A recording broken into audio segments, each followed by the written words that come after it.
శ్రీదేవి భాగవతం ప్రథమ స్కందం వ్యాసులు.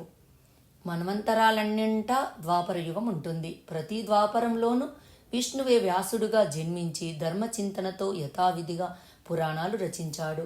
అఖండంగా ఉన్న వేదాన్ని బహుధాగా విభజించాడు, అంటే 4గా విభజించాడు. ఇది లోకహితం కోరి చేసే పని.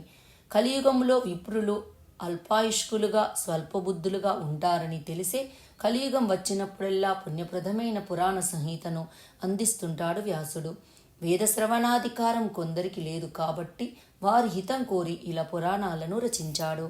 మహామునులారా, 7వ వైవస్వత మన్వంతరములో ఇప్పుడు ఇది 28వ వ్యాపారం నడుస్తుంది.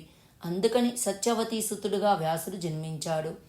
ఈ 28వ వ్యాసుడే నా గురువు, మహానుభావుడు, లోకైక హితుడు, ధర్మవేత్తలలో అగ్రగణ్యుడు. రేపు 29వ ద్వాపరం వస్తే ద్రౌని వ్యాసుడవుతాడు. ఇప్పటికి 27 వ్యాసులు గడిచిపోయారు. వారంతా పురాణ సంహితలు రచించిన వారే. ఈ మాటలకు మునీశ్వరులు కొందరు ఆశ్చర్యచకితులయ్యారు.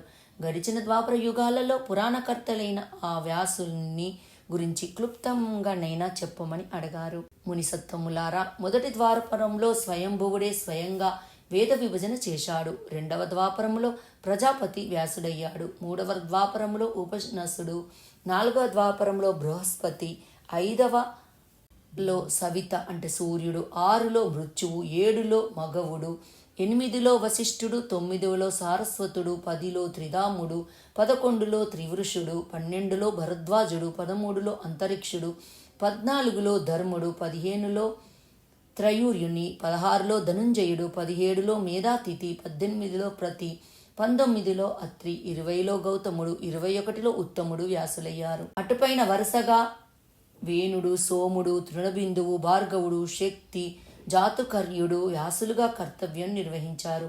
ఇప్పటి 28వ ద్వాపరానికి కృష్ణద్వైపాయనుడు వ్యాసుడు. ఈయన చెప్పిన పురాణాలని నేను విన్నాను.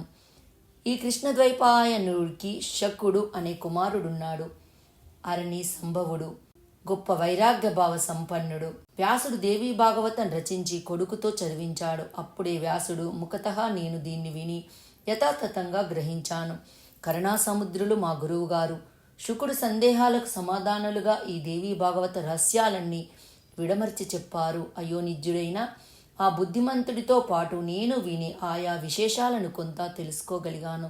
ముని పొంగవులరారా, ఈ దేవీ భాగవతం ఒక కల్పవృక్షం. దీని ఫలాలను ఆస్వాదించాలనే కోరికతో, సంసార మహాసముద్రాన్ని తరించాలనే వాంఛతో ఈ ఆఖ్యాన రసాలయాన్ని ప్రేమగా శ్రద్ధగా ఆలకించాడు. అద్భుతమైన ఈ పురాణాన్ని వింటే భూలోకంలో ఎవరైనా ఇంకా కలిభయం అంటూ ఏది ఉండదు.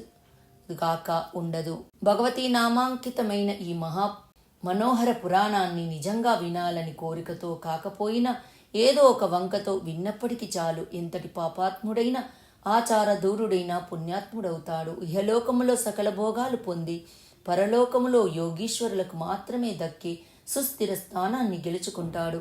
ఇక నిరంతరం శ్రద్ధగా వినేవారి హృదయ కుహరంలో ఆ నిర్గుణి స్వరూపిణి స్వయంగా తానే నిత్య నివాసం చేస్తుంది. భవసాగరాన్ని ధరించడానికి నావాగా వాగ్రూపంలో అందివచ్చిన ఈ పురాణాన్ని మానవుడిగా పుట్టి వినకపోతే అంతకంటే మూఢుడు ఉండడు. చెవులున్నాయి కదా అని ఎప్పుడూ పరాపవాదాలనే ఇష్టంగా వింటూ ఇలాంటి పురాణాల నాదాలను పొరపాటునైనా వినకపోతే ఇట నష్టం. అంతకంటే మందబుద్ధులుంటారా? ఈ రోజుకి దేవీ భాగవతం నెక్స్ట్ మనం వ్యాసుడి పుత్రకాంక్ష తెలుసుకుందాము. ఈ వీడియో మీకు నచ్చినట్టయితే లైక్ చేయండి, కామెంట్ చేయండి, సబ్స్క్రైబ్ చేయండి. నోటిఫికేషన్ల కోసం పక్కనే ఉన్న బెల్ ఐకాన్ క్లిక్ చేయండి. Thank you.